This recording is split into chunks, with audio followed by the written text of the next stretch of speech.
If you haven't made the Cookidoo recipe for chicken biryani, then give it a shot because it's really yummy. The first thing you need to do is put some garlic into your TM bowl, and then I chop up some ginger. Now I keep my ginger in the freezer, so it's quite hard, but pop that in, and then what we're going to do is we're going to blitz that in our Thermomix bowl. So give that a few seconds, blitzing it so that it's all chopped up. Now we go ahead and remove that from the Thermomix bowl, and we're going to go on and add some oil to our Thermomix and add some onion. Now I'm cutting this into quarters and then cutting it again. You can cut this down to whatever size you like. So if you had a child, for instance, in your family that didn't particularly like onion, you could cut that really fine so that they can't see it as much. And then we're going to cook it. So we're just cooking that off. I'm just flipping my board over because I'm getting some chicken. So 2 pieces of chicken thighs for this particular recipe. And I'm just going to chop them up into bite-sized pieces.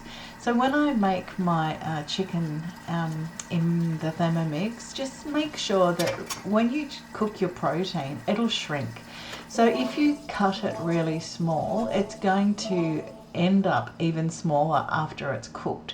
So a lot of people make the mistake in cutting it really fine, and then what happens is it turns quite dry and rubbery, so don't do that. And now I'm just washing my hands, and I'm going to flip my board. I'm putting some salt in here, and then we're going to put pepper and cook again. Okay, so what I do is I make sure that I move the protein around so that it's evenly spaced, although I put it through the hole in the lid, and then I'm putting my splatter guard on because we're doing high heat on our TM6 right now.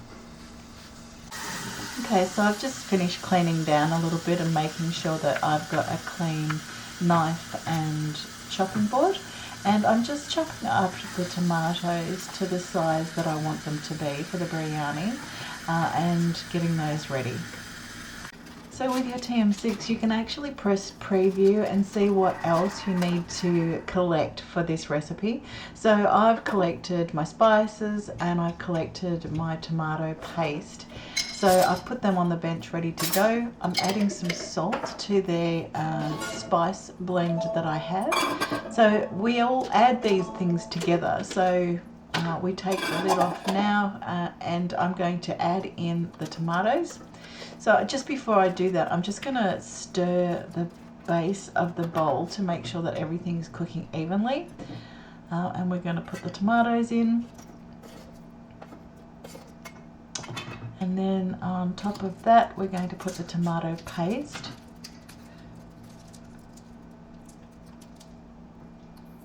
And the rest of the seasonings. Okay, so now the Thermomix is telling me to put the lid back on and set that to cook for a few minutes while I collect the rest of the ingredients. So getting another clean chopping board. Now I'm adding my simmer basket to the top of my Thermomix bowl and weighing in my rice, and I'm going to wash that until the water runs clear. Alright, so I'm also going to add some water to my Thermomix at this stage, and then once I've added the water, I'm going to add the rice that we've just washed into the Thermomix bowl.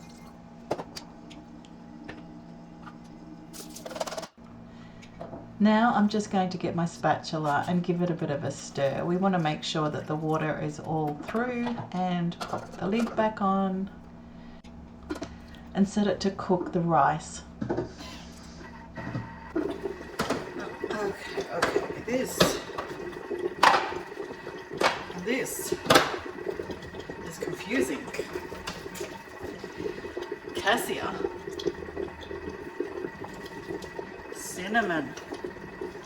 So this is really fine and this is quite thick. So in a dish like this, I would use cassia. In she goes. This recipe also asks for 10 green cardamom pods. My husband doesn't like them, so 10 too bad. He's going to get 5. So there we go. They're going in. Sorted. Okay, so when this is all finished cooking, I'm going to put the rice into a thermoserver. If you don't have one of these, seriously, you need to get one. Or find something that's very similar. So what it is, it's a double insulated bowl. You can actually put your food in there and it will stay warm for ages. Because the next thing we're going to do is we're going to cook up some eggs. Now you don't have to do this, but this is typically what they add to a biryani. So I'm going to cook some eggs into my Thermomix bowl. So I've just added some water to my Thermomix and I'm adding 4 eggs. And we're going to cook those with egg cooking mode so that the blades don't move. And once they're finished, we're going to take them out. So they're really hot, so I'm going to just pop them into my basket. And let them drain until they're cold, and then I'm going to cut them open and serve them up with my biryani. So the next steps is to serve it up. Okay, all done. I would normally serve this with a curry, but tonight we're just going to have it plain like this because we had a decent lunch. So yeah, that's the biryani. If you get the chance to give it a shot, let me know what you think. We really love it.